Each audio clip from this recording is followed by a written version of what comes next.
ஓம் நம சிவாய. பன்னிப்பாகம் மகாதேவர் ஆலயத்தில் நடைபெற்ற அஷ்டபந்தன மகா கும்பாபிஷேக நிகழ்வை முழு வீடியோவாக உங்களுக்கு தொகுத்து வழங்குகிறேன். ஓம் நம சிவாய உயிருள்ளவரை ஒழிக்க வேண்டிய ஒரு மந்திரம்.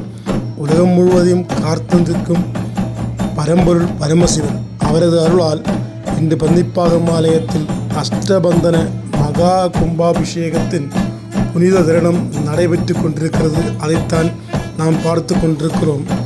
முதலில் கணபதி ஆலயத்தில் அதற்கான நிகழ்வுகள் நடைபெற்று கொண்டிருந்தது, அதை நாம் பார்த்து கொண்டிருக்கிறோம். அதுக்கு அடுத்தபடியாக இது முடிந்தவுடன் மகா கும்பாபிஷேகம் மகாதேவர் அருளால் நடைபெறும். அங்கு கூடியிருக்கும் மக்கள் அனைவருக்கும் ஒரே ஒலி ஓம் நம சிவாய என்ற மந்திரம் ஓங்கி ஒலித்து கொண்டிருக்கிறது. அஷ்டபந்தனம் என்பது 8 வகை புனித மூலிகைகளால் இறைவனின் மூலவரை நிலைநிறுத்தும் மிக உயர்ந்த ஒரு நிலை. அந்த சிவத்தொண்டு இந்த செயலின் மூலம் ஆலயத்தில் சிவசக்தி நிரந்தரமாக உறைகிறது. அஷ்டபந்தனம் என்பது இறைவனுக்கு கும்பாபிஷேகத்தின் மிகப்பெரிய ஒரு நிகழ்வாகும். 8 வகை புனித மூலிகைகளால் இறைவனின் மூலவரை நிலைநிறுத்தும் மிக உயர்ந்த சிவத்தொண்டு. இந்த செயலின் மூலம் ஆலயத்தில் சிவசக்தி நிரந்தரமாக உறைகிறது. இதை செய்வோர் கைகள் சாதாரண கைகள் அல்ல, சிவபெருமானின் அருளால் செயல்படும் கரங்கள். இது பக்தியின் உச்சம், சேவையின் உச்சம். யாகசாலையில் இடும் அக்னி அது வெறும் நெருப்பு அல்ல, சிவனின் சக்தி. வேத மந்திரங்கள் ஒலிக்கும் ஒவ்வொரு நொடியும் இறைவனின் அருள் அலைகள் பரவுகின்றன. பூஜைகள் கோமங்கள் ஒவ்வொன்றும் அர்ப்பணிப்பு, ஒரு சிவத்தொண்டு. நாம் செய்யும் ஒவ்வொரு நமஸ்காரமும் அவரை அடையும் ஒரு படி. கும்பங்களில் சேகரிக்கப்பட்ட புனித நீர் மந்திர சக்தியால் நிரம்பிய அந்த நீர் கலசத்தின் மீது விழும் அந்த நொடியில் அருள்மழை பொழிகிறது. அந்த துளிகள் வெறும் நீர் அல்ல, அது சிவனின் ஆசீர்வாதம்.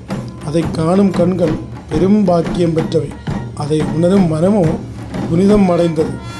ஓம் நம சிவாய. இந்த 5 எழுத்து மந்திரம் ஒலிக்கும் போது மனம் சுத்தமாகிறது. பக்தர்கள் கண்களில் கண்ணீர், இதயத்தில் ஆனந்தம், இறைவனை காணும் ஆசை, அவரை உணரும் சந்தோஷம். இதுவே சிவபக்தி, இதுவே வாழ்க்கையின் உண்மையான அர்த்தம். அஷ்டபந்தன மகா கும்பாபிஷேகம் நாம் காணும் ஒரு நிகழ்வு மட்டுமல்ல, நம் வாழ்க்கையை மாற்றும் ஒரு ஆன்மீக அனுபவம். சிவபெருமானின் அருள் எல்லோருக்கும் கிடைக்கட்டும். நாம் அனைவரும் சிவபக்தியிலும் சிவத்தொண்டிலும் வளர்வோம். சிவபக்தி, சிவத்தொண்டு, சிவ அருள் ஒன்றாக காணும் தருணம் காண்பதும் மிகப்பெரிய பாக்கியம். அதை உணர்வது வாழ்க்கையின் அர்த்தம். இங்கு எத்தனையோ சிவனடியார்கள் சிவத்தொண்டு செய்து கொண்டிருக்கிறார்கள். இங்கு மேளம் அடித்து கொண்டு சிவவாத்தியங்கள் கூறுவதாகட்டும், இல்லை என்றால் அன்னதான கூடத்தில் உணவு பரிமாறுவதாகட்டும், எல்லோருக்கும் சிவ அருள் கண்டிப்பாக உண்டு. சிவத்தொண்டு என்பது வாழ்க்கையில் மிகப்பெரிய அரிய ஒரு தொண்டு.